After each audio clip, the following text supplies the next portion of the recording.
minha base política é no estado do Rio Grande do Sul, obviamente. Hoje, na última eleição foram 149 mil votos, né?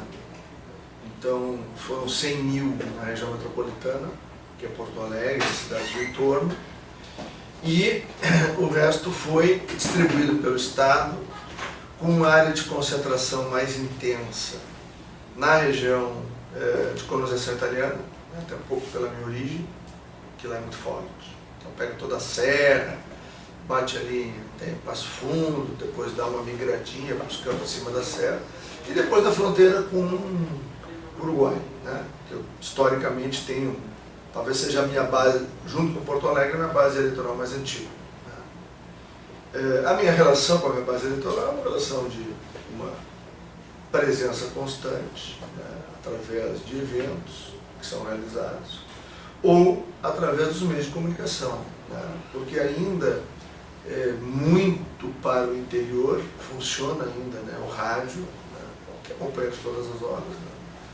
Né. Os jornais vêm lenta e gradualmente perdendo, né, relevância, né, do ponto de vista de comunicação. E como eu sou um parlamentar que tem muito voto de opinião, né, então eu tenho uma presença forte nas redes sociais, tenho uma presença forte na mídia, principalmente da região metropolitana. E no entorno de Porto Alegre, o estado tem uma característica, ali tem quase 2/3 do eleitorado do estado. Tem uma grande concentração. É assim. E qual é o contato que o senhor tem com a sua base? Além de eventos, meios de comunicação, existe uma relação muito próxima com relação a essa base? Sim, os eventos permitem, né, o contato pessoal com as pessoas. Né? Então eu faço muita palestra, participo de seminários, eu sou convidado para participar de debates, então mantenho uma proximidade, eu tenho uma rotina, eu faço no mínimo 3 rádios por dia, né, rotineiramente, então em média eu falo com 15 rádios, entre 10 a 15 rádios, para ser mais preciso, por semana. Então isso oscila, né, entre 40 a 60 rádios ao mês. Então a equipe que cuida da comunicação, essas rádios são escolhidas, né, vamos dizer assim, 70% delas dentro da minha área de atuação mais forte, e entre 30% e 40%, dependendo do mês, em áreas onde eu não tenho presença muito forte. Quais são os temas trabalhados pelo senhor no rádio? Os temas da atualidade. Né? Nesse momento, tem alguns pilares na comunicação. Né? Então, os pilares que eu atuo, né, as questões ligadas à atividade do agronegócio, por conta de eu ser um médico veterinário, de uma família ligada à terra há mais de 100 anos. Né? Eu tenho uma atuação muito forte também na área de segurança. Né? E tenho um posicionamento sempre em relação aos temas nacionais, né, ligados muito a valores como a liberdade, a propriedade e o respeito aos contratos. Né? Eu tenho uma base liberal muito forte, que alguns anos atrás era um problema e hoje é algo muito aceito pela sociedade. Né? O Brasil está fazendo o que a Europa fez. Né? Durante um largo tempo, o pêndulo político ficou da centro para a esquerda. O Brasil está voltando agora e vai ter um longo período de centro-direita.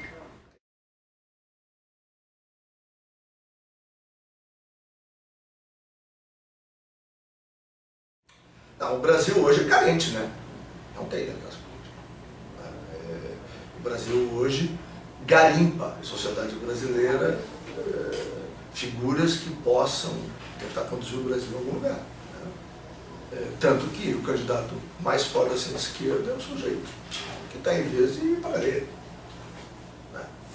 E do outro lado, tu tens um candidato que surge exatamente porque virou um deserto, que é o Bolsonaro. Né? E aí, quando tu olha para o governo que teria a máquina para poder propor alguma coisa, é um governo que tem 30% de péssimo e ruim. Então é quase uma tragédia, né? O cenário brasileiro. Então, quais são os fatores que o senhor acha que levou a esse cenário? Bom, primeiro, uma prevalência nos últimos 30 anos no Brasil do pensamento de esquerda, que ao politizar tudo, despolitizou. Segundo, né, como foi vendido um sonho de um país que pudesse ser diferente, e não apenas repetiu o que as elites políticas faziam, mas aprofundou, né? Então houve um desencanto. Então, junto com isto, se os mecanismos de comunicação fossem os anteriores, os antigos, talvez o Brasil ainda se arrastasse por mais uma década. O que mudou no país, né?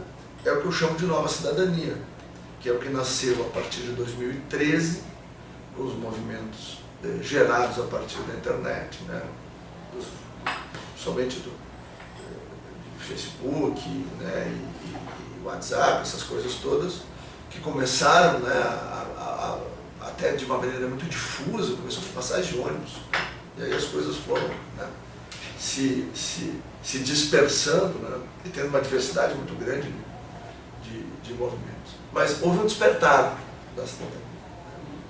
Houve o episódio depois, 2 anos depois, né, um episódio do Petrolão que teve um impacto brutal, quer dizer, em qualquer lugar do planeta que tu as pessoas sabem que tu é brasileiro, perguntam do Petrolão. Então, e nesse tempo, esta coisa de que os meios de comunicação não fazem mais a cabeça das pessoas, né? As pessoas têm como se informar e têm como construir a sua opinião, né? Primacialmente foi assim com a questão das redes sociais, depois evoluiu para um ativismo. Então hoje tu tem milhões de pessoas no Brasil que têm ativismo político sem ter ligação com partidos, sem ter ligação com nenhum agente público, né? Além do que os últimos governos, né, foram construindo um divórcio, né, entre o setor público e a sociedade, né? E hoje esse divórcio é quase absoluto. Então nós estamos vivendo talvez um momento de inflexão, ou seja, hoje há um grande desânimo, uma grande indignação, né? Há uma raiva e um ódio explícito do cidadão, da cidadania em relação à sua representação, né?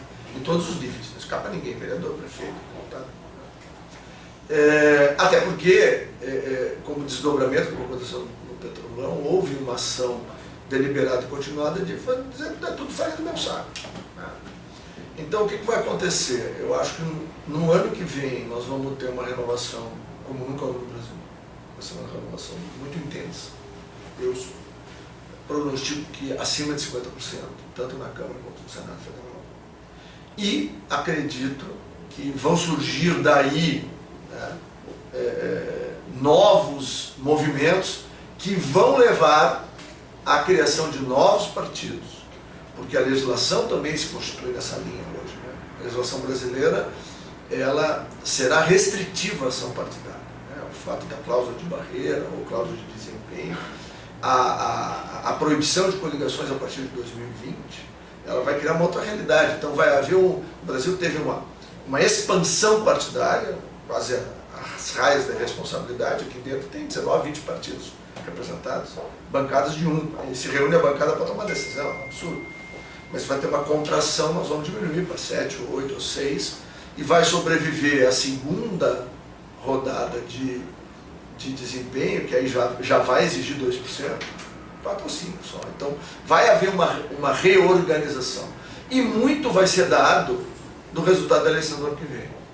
Se essa coisa da nova cidadania, desse movimento mais de centro-direita, se ele sair vitorioso, o Brasil muda de rumo, né? Se o Brasil voltar para a mão da esquerda, o Brasil afunda e vira uma Venezuela.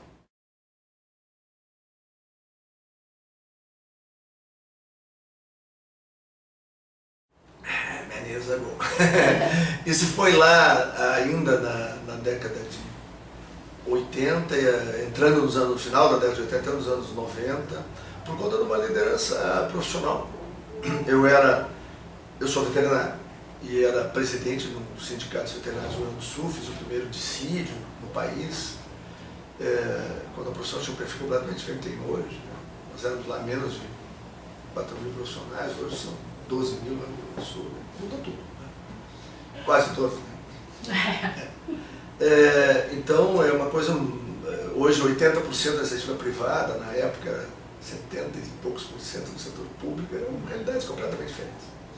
Bom, mas aí se expressou uma liderança dentro do processo de política profissional e que aí alguns colegas acabaram levando, sugerindo, e aí na época eu conheci um deputado federal paulista que concorreu à presidência, o Afif Domingos, e aí havia muita sintonia, havia muita identidade, algumas propostas que à época ele apresentava para o país. Eu acabei fazendo uma filiação despretensiosa.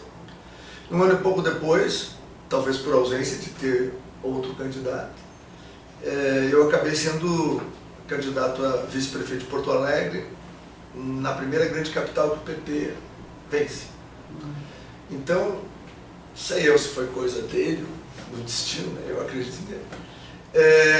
Eu acabei estando na eleição da primeira capital conquistada pelo PT e depois acompanhei os desdobramentos disso. Depois eu estou já deputado estadual eleito, indo para uma reeleição do primeiro grande estado conquistado pelo PT no Brasil, que foi o Rio Grande do Sul.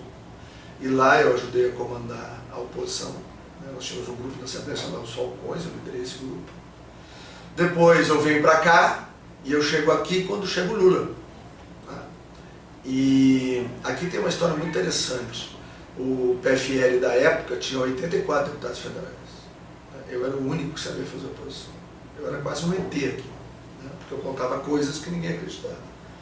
Eu estou escrevendo meu 5º livro, que vai ser publicado agora em março, terminando uma trilogia que se chama Máfia da Estrela, porque foi o Máfia 1 depois da CPI dos Correios, o Máfia 2 da Sapelão 470, e agora o Máfia 3, o Petrolão e a Queda do Império. E ele vai abrir com um artigo muito interessante, quase profético, publicado no início do ano de 2003, e que se chamava de A Mexicanização do Brasil. E eu lembrava da experiência do PRI mexicano, que Vargas Llosa dizia que era a ditadura perfeita, né? Ou a ditadura democrática. O PRI ficou quase 70 anos no poder no México. Né? E eu dizia, né, pelo que eu tinha visto lá no Rio Grande do Sul, que talvez esse fosse o sonho não confessado, né, de quem chegava ao poder. E aí, bom, e depois desdobra toda a história, não cabe aqui. Mas foi isso, este contraponto, quando ninguém ousava enfrentar o Partido dos Trabalhadores aqui, né, e foi isso que foi me dando fôlego. Né? E depois, quando eu liderei a bancada, eu sou o cara que o Lula, se pudesse dar um tiro, porque eu tirei dele o que ele achava que nunca podia ter tirado, que é a CPMF. Ele até hoje se arrepende, ou ele reclama que perdeu a CPMF. Quem iniciou o movimento para acabar com a CPMF, mas isso fui eu. Era líder dos democratas. Né? E porque ele é muito mais sortudo, né, do que qualquer outra coisa, de uma certa maneira a gente ajudou a salvar o Brasil. Porque quando veio a crise do subprime americano, em 2008, ela bateu aqui em 2009. Né? Então, porque a partir de 2008, 1º de janeiro de 2008, acaba a extração fiscal de 40 bilhões de dólares por ano da sociedade brasileira. A sociedade brasileira ficou com esse dinheiro. Né? Uma boa parte nas empresas, outra boa parte na sociedade. E um pouco disso foi tesourado. Então, quando eles, em 2009, eles liberam a linha branca originalmente, né, e carro popular, o brasileiro tem um pouquinho de dinheiro para comprar. E aí reaquece a economia, de uma certa maneira, vira uma marolinha. Né? Então, se não houvesse esse dinheiro, se já tivesse distraído, muito provavelmente as medidas que o governo tomou naquela época não teriam funcionado. Porque não tinha. Que é o grande problema brasileiro hoje, não tem poupança. É por isso que a gente patina, né, para crescer.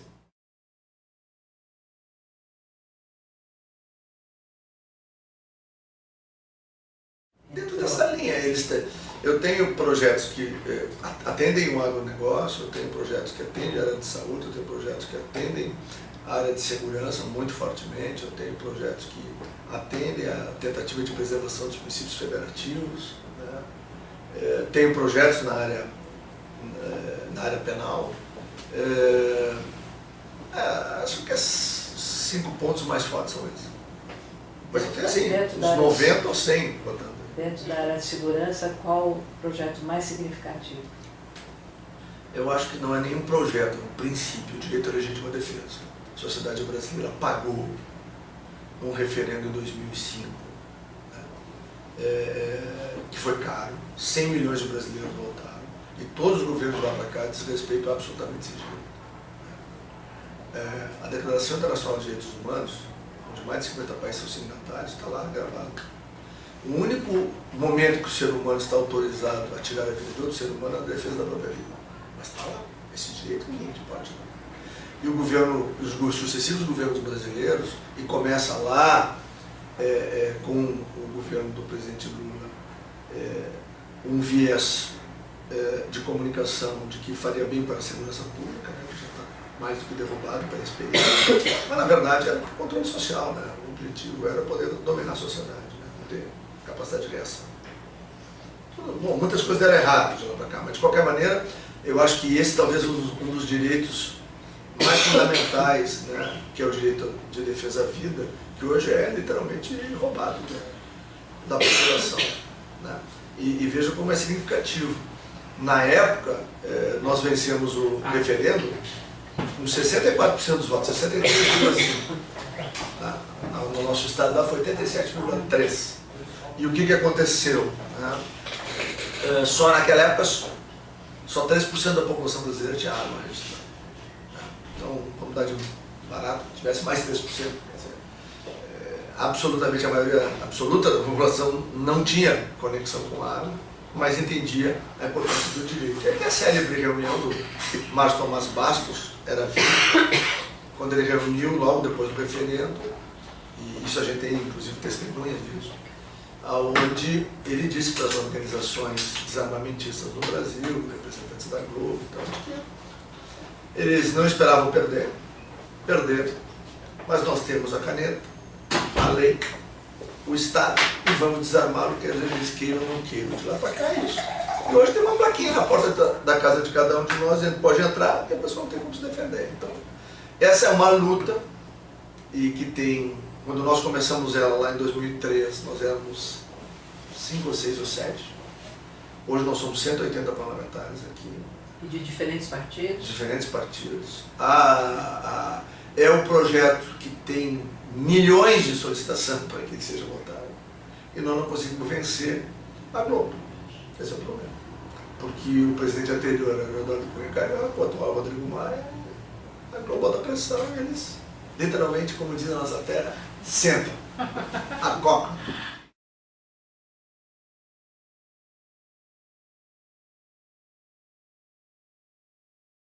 Só com a reportagem e com os jornalistas, né? E como fonte. Mas em geral é tranquilo. Não, eu não cultivo relações assim. Nunca. Esses 23 para 24 anos.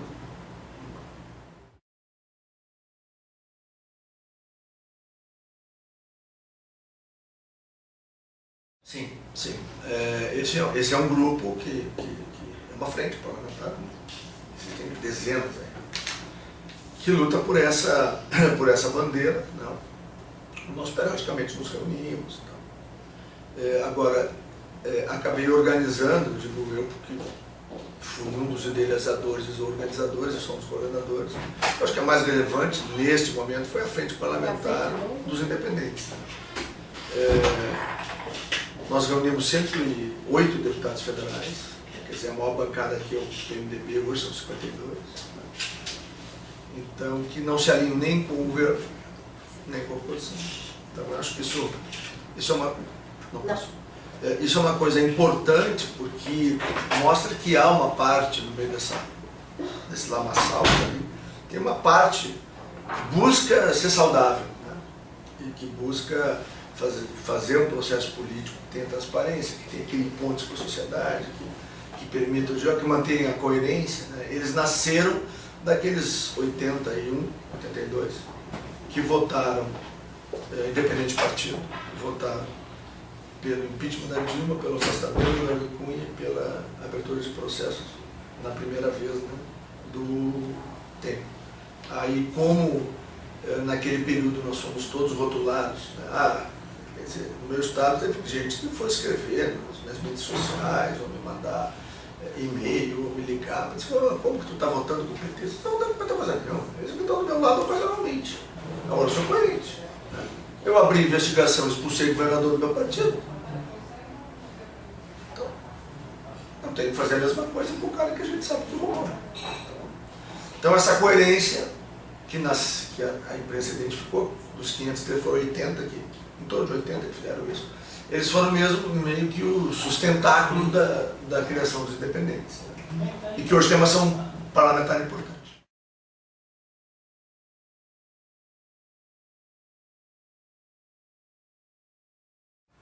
Primeiro, não devia ter deixado de ser PFN.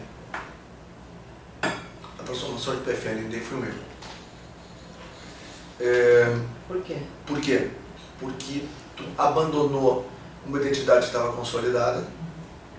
Era um momento muito difícil e se deu, na minha avaliação pessoal, porque as pessoas que comandavam na época o partido fizeram a leitura de que o ciclo petista iria durar 20 anos.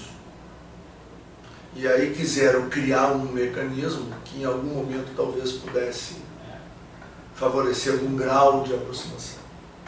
Por aquela coisa terrível da política brasileira de que se há governo, eu estou dentro. O PFL/DEM acabou sendo um raro caso de coerência de posicionamento político num período muito complexo da vida brasileira. Havia, em 2003, 2004, 2005, enfrentar Lula e o PT era um absurdo. Era pregado na parede. Era muito difícil aqui fazer esse enfrentamento. Porque havia quase que uma unanimidade. Era um prefeito, era um presidente mega popular, né? Extremamente hábil, talvez um dos melhores comunicadores que o Brasil produziu, era Lula, independente dos seus erros, mas nenhum apresentador de televisão faz a metade do que ele faz, tem a metade da capacidade que ele tem. Bom, mas em torno disso acabou se constituindo uma coisa que acho que as pessoas, e tenho respeito pelo partido, tenho muitos amigos dentro do PT, e muitos fazem uma meia-culpa de que não era isso que eles queriam, né? Acabou acontecendo. Mas enfrentá-los era muito complexo. Né? Então tem dois pontos muito importantes, que é o Jorge Bornhausen, em 2002, ainda no mês de novembro, logo termina o segundo turno, fechar a executiva e tomar a decisão de que é oposição. Quando eu cheguei aqui, a imprensa brasileira todinha me perguntava quanto tempo ia levar o PFL para o governo. O PFL não foi. E aí, sem falsa modéstia, eu dei uma contribuição relevante. Porque eu sabia como organizar a oposição, eu sabia como era o enfrentamento. Eu dei aula para a bancada de como é que se faz. Não tinha a menor ideia. Né? A CPMF é talvez um ponto de culminância disso, porque nós tínhamos, depois do trânsito da CPMF aqui, ficou tão marcada essa história que o governo usou do seu poder e trocou o regimento da Câmara completamente. Hoje é difícil para a oposição fazer oposição. Naquela época, o regimento protegia a minoria. Nós tínhamos um poder de fogo terrível. Acho que a Deise lembra disso. As sessões começaram às 9 horas da manhã, terminaram às 5 da manhã do outro dia, sem votar nada. Só no requerimento, no debate, a gente subia naquela tribuna e dizia, mas o que você sabe que nós vamos perder? Quando tiver um brasileiro acordado, nos ouvindo, estão vendo a nossa resistência, nós temos que acabar com isso, porque não dá mais para tirar dinheiro da sociedade lá. Então, o governo esperava transitar a CPMF aqui em menos de 40 dias.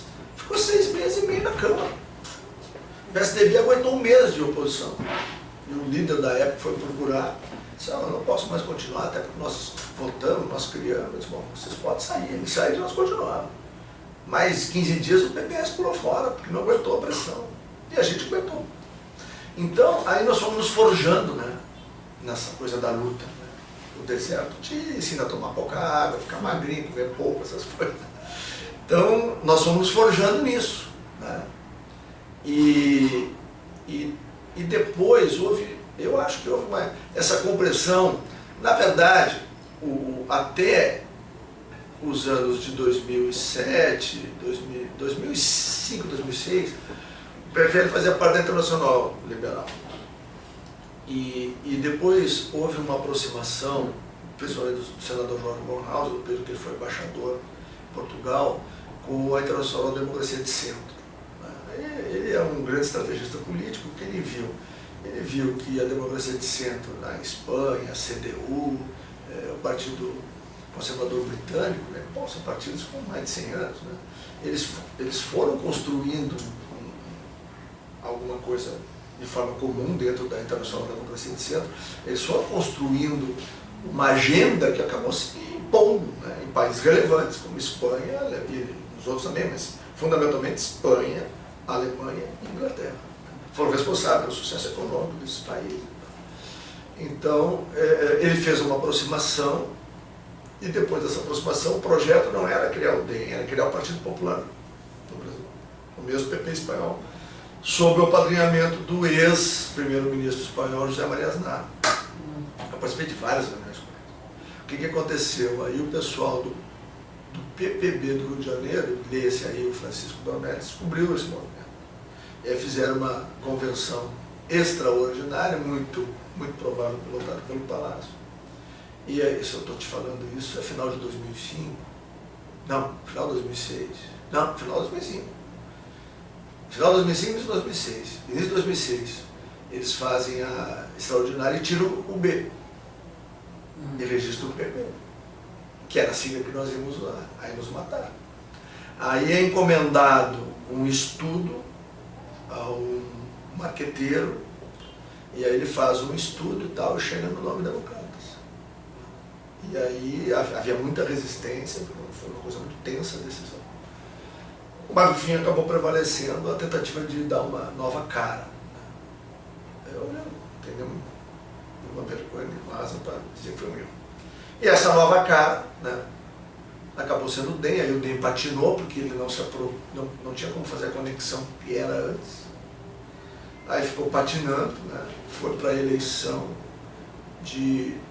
isso ocorreu no final de 2006, né? Tanto que eu já assumo em 2007 como líder do Democratas, sou o primeiro líder. E aí, bom, aí passa patinando, aí o governo estava muito forte e o partido tinha uma base nordestina, né? E que a gente queira ou não queira, a fisiologia é a regra. Foi lá e é hoje. Esquerda. Onde é que a esquerda mais fora do Brasil hoje? No Nordeste. Por quê? Porque o cidadão é dependente do Estado, seja ele quem for, seja o partido que for, não quer nem saber. Ele quer o remédio, ele quer comer, ele quer ter passagem, ele quer água, ele quer alguma coisa, bolsa da cesta básica. Então, os grotões da onde vinha, né, o PFL, então, é onde o Lula faz mal. Por quê? Porque tem um utilitarismo que é da realidade, né? Não tem nada a ver com ideologia. Bom, então, nós ficamos patinando, aí em 2010 o desempenho do partido foi ruim, perdemos mais gente ainda. Aí, em 2010 havia uma certa esperança, só de alguns, né, de que através do Serra podia se renascer. A diferença do Serra para Dilma é que o Serra usava calça. E quando a Dilma usava, não teve nenhuma. Não houve contraponto naquela campanha. E aí foi um fracasso, né, naquela campanha. E aí bateu um desespero. Aí eu acho que as principais lideranças, aí eu me excluo disso, porque eu nunca acreditei que eles iam ficar tentando o poder, pensavam que tinham que achar um caminho, né, de talvez diminuir um pouco aquele aguerrimento que nós tínhamos, tanto na Câmara quanto no Senado.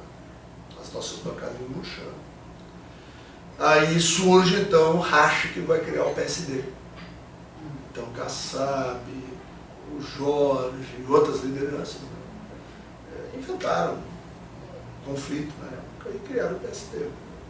Aí nós nos rachamos, aí nós encolhemos mais ainda. Aí só ficou, a gente brincava que só ficaram os pitbull, só os muito bons de briga. E aí os pitbull sobreviveram aquele período, fomos para a eleição de 2014, que foi muito ruim para a gente. Nós voltamos com 21, né? 2021. É curioso, foi a minha melhor eleição pessoal e a pior eleição do partido. E aí, com os desdobramentos da eleição e com a manutenção do partido na oposição, né, em meados de 2015, o partido começou a virar atraente, porque parlamentares que se elegeram por outros partidos viam que a tendência era ir para o governo já vinha lombo abaixo. Né? Então os mais espertos se deram conta de que não tinha muito futuro, e aí, com as eleições municipais, buscaram um outro caminho e a gente ganhou. Foi para 29? 8. Tivemos 8 deputados. Ficamos com 29. E agora vamos ganhar. Depois veio mais um para 30, né? Foi o Alan Henrique. Então hoje. Aí veio o processo do impeachment, o partido se é fortalecido, né? E hoje nós estamos em via de receber mais 7, 8, e a perspectiva de. Nós vamos a mais de 35, 36, 37. E a perspectiva é que na janela a gente bota mais uns 10, então a gente vai a 45, 46. E aí vai para a eleição, aí tem que ver como é que o partido vai fazer. Aí ainda não sei dizer qual vai ser a estratégia.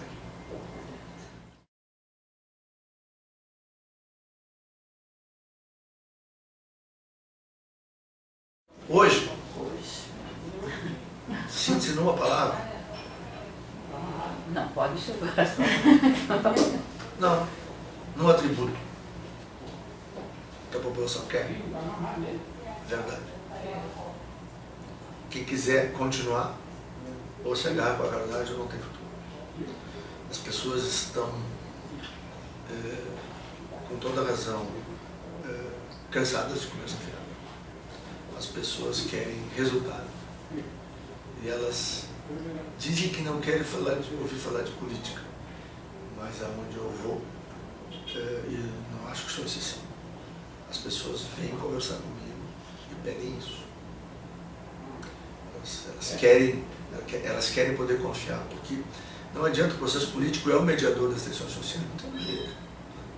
Então, aí tem as coisas de intervenção, bobagem. As Forças Armadas vão cumprir apenas a função constitucional de manter o Brasil democrático e respeitar o que está na Constituição. Então, eu não vejo espaço para nenhuma maluquice, nenhuma aventura. E tanto quem for candidato majoritário quanto quem for candidato proporcional, se não te esgrimir com a verdade, seja lá a sua verdade ideológica, de posicionamento, setorial ou não, ou querer atingir grandes grupos sociais, mas eu acho que é fundamentalmente isso. Não tem mais muito espaço para... Porque hoje o eleitor e o cidadão e a cidadã, ele vai para a internet e sabe quando é que foi o médico, né? Quando é que tu levou a tua namorada, a tua mulher no cinema, o teu namorado, a tua, né? Então, hoje é tudo muito mais transparente. Nós ainda não sabemos direito onde isso vai nos levar. Mas eu espero, né, e estou trabalhando nisso para que a gente possa ir numa direção e com um conjunto de ideias que possa resgatar o Brasil. O Brasil vive talvez, tem um potencial absurdo, e o setor público está destruindo essa sociedade, por incompetência, por carência de ideias.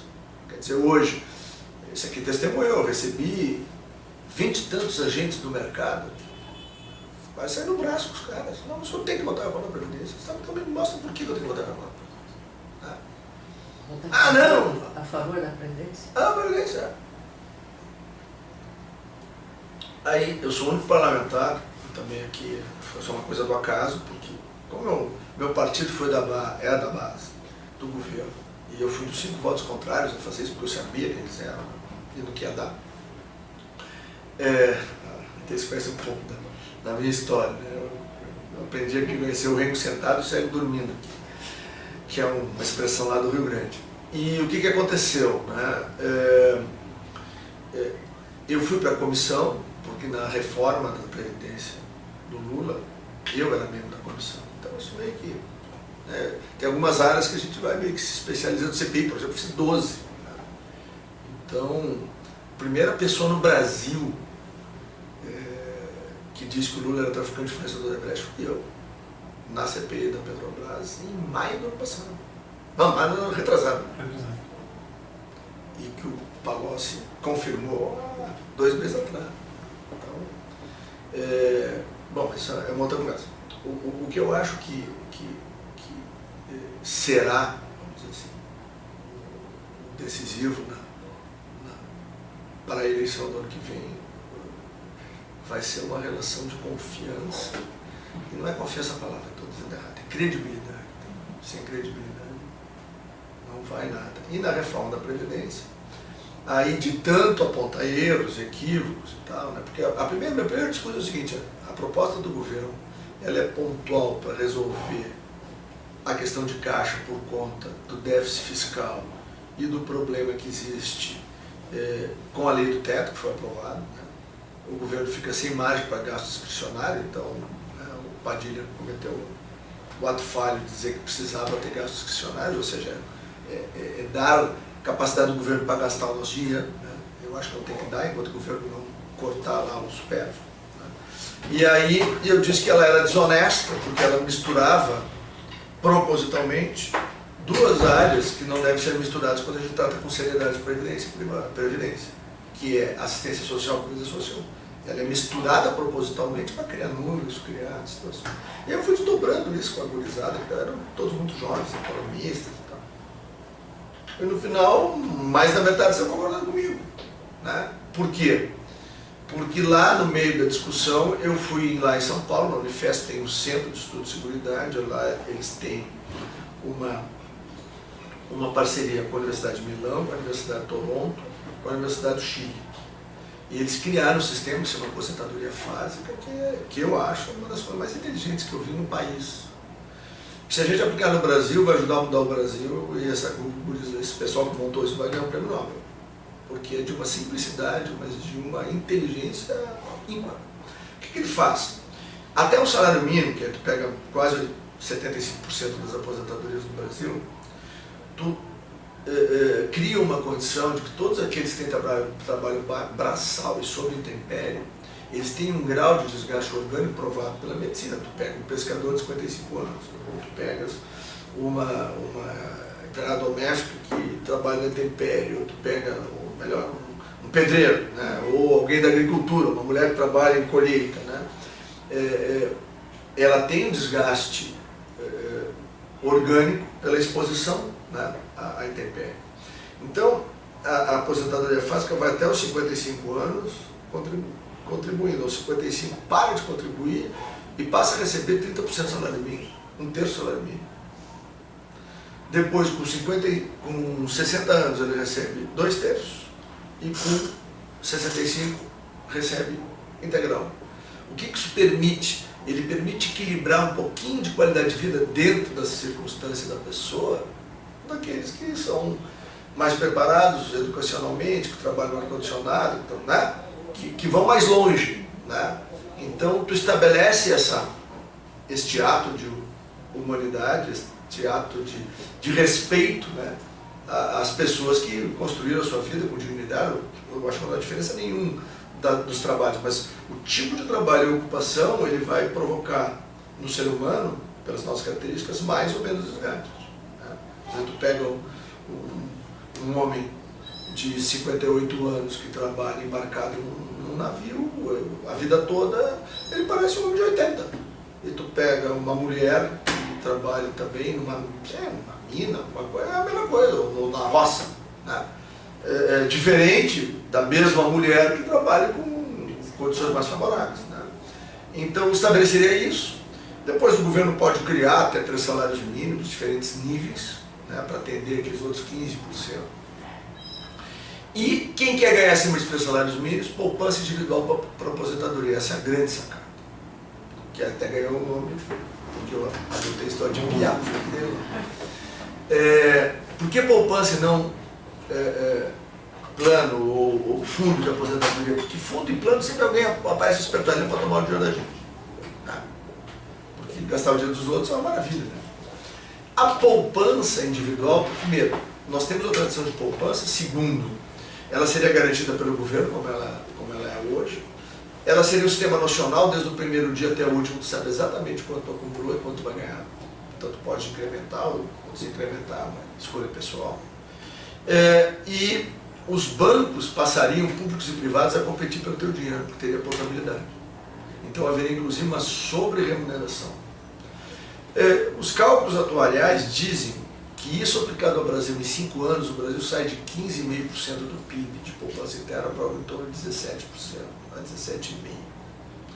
Se o governo, nesse mesmo período, fizesse um trabalho de reequilíbrio fiscal e pudesse agregar mais 1,5% ou 2%, nós estamos falando que o Brasil iria roçar os 20% de poupança interna em meia década. Isso nos permitiria crescer sustentavelmente a 13% ao ano. Uma economia de 1 trilhão e 500 bilhões de dólares, talvez em 5, 6 anos a gente bota a renda per capita brasileira bem pertinho de 20 mil dólares. O Brasil viraria um case. Se descolaria economicamente dessa América Latina complicada, que só tem o Chile como referência. E o que o Chile fez? O Chile fez da pior forma, através dos fundos de pensão chilenos, que têm problemas, como todos no mundo todo, ele fez a base para o seu desenvolvimento, para o seu financiamento. O Brasil depende de câmbio, o Brasil depende de juro alto para poder captar dinheiro fora. Então, isto resolveria o nosso problema de capital interno para nos autofinanciar, diminui nossa dependência externa, melhora o nosso câmbio e alavanca nosso crescimento. Então, tu faz uma reforma da Previdência para durar 20, 30 anos, resolve o problema fiscal, mas junto com isso, tu acha o caminho de solução para o financiamento do crescimento. Por isso que é genial. E todo mundo que para e estuda isso chega a mesmo Por que não está em pauta? Porque esses caras aqui são impermeáveis, aqui é um poço de vaidade, é um bando de bandidos. Não é à toa aqui, deixar o tempo de ouro. Olha a turma do tempo. São todos bandidos conhecidos, né? Então lá, então não adianta. Então por isso que eu acho que no ano que vem tem que ter um outro caminho. É isso.